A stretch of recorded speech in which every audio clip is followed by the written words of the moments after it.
Have you ever wondered what happens when a single government policy sends shockwaves through thousands of businesses overnight? It's not just a headline, it's a harsh reality unfolding right now in the United Kingdom.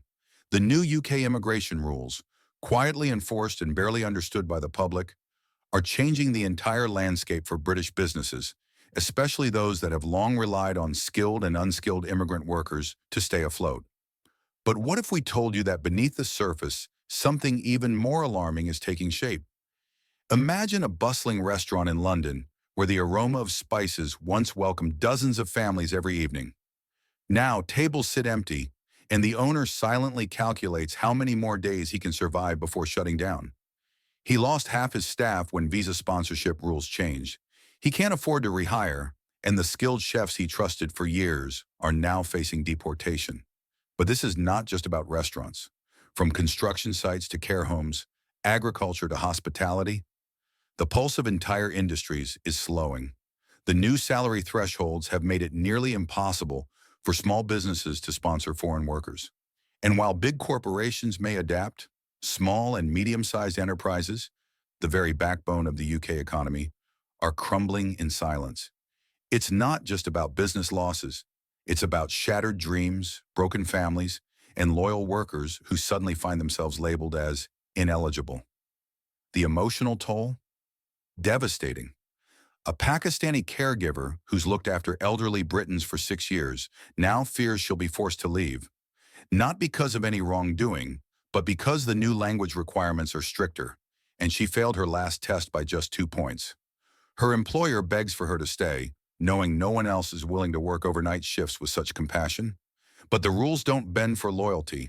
In the background, thousands of entrepreneurs, many of them immigrants themselves, are writing letters, appealing, fighting legal battles they're unlikely to win, just to keep their businesses alive and their teams intact. Suspense grows every day as new amendments are introduced with little warning. Some suspect this isn't just about tightening borders, but part of a deeper political agenda to quietly shrink immigrant labor and reshape the UK economy.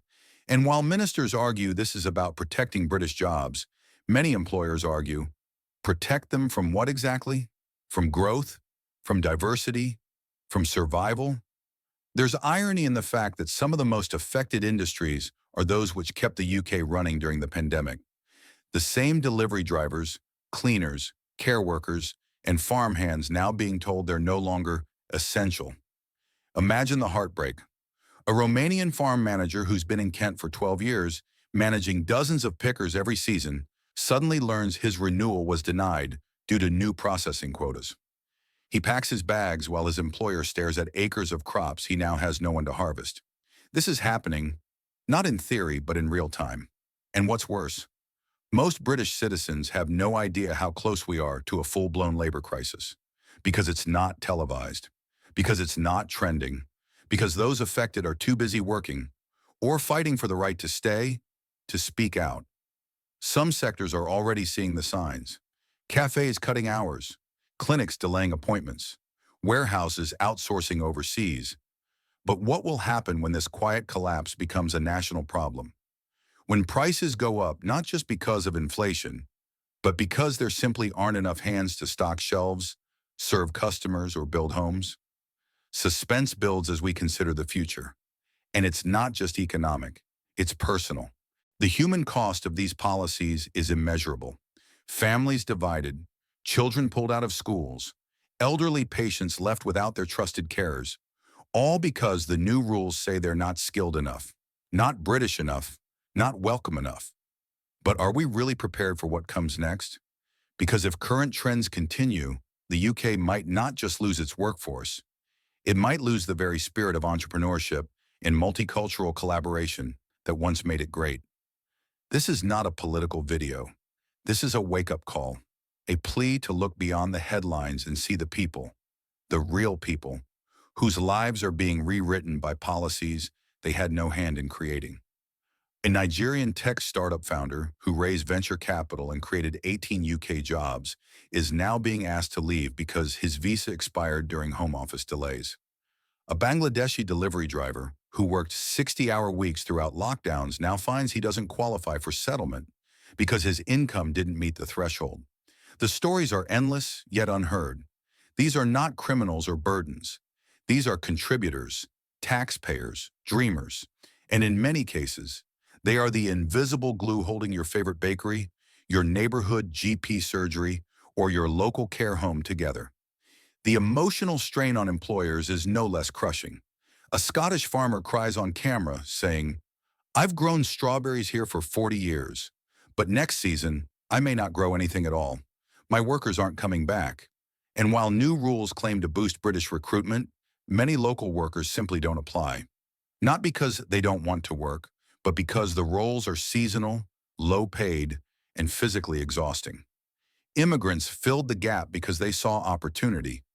Now that opportunity is vanishing. And what replaces it? Automation can't pick strawberries. A robot can't care for your grandmother. An AI won't run your family-owned cafe. These are human roles, and we are bleeding humans from the system. Behind every rejected visa, there's a family. Behind every new rule, there's a real consequence. The government says this is about sustainability. But sustainable for who? Certainly not for the shop owner in Birmingham who now opens 3 days a week instead of 7. Or the hotel manager in Manchester who turns away bookings because he doesn't have the housekeeping staff.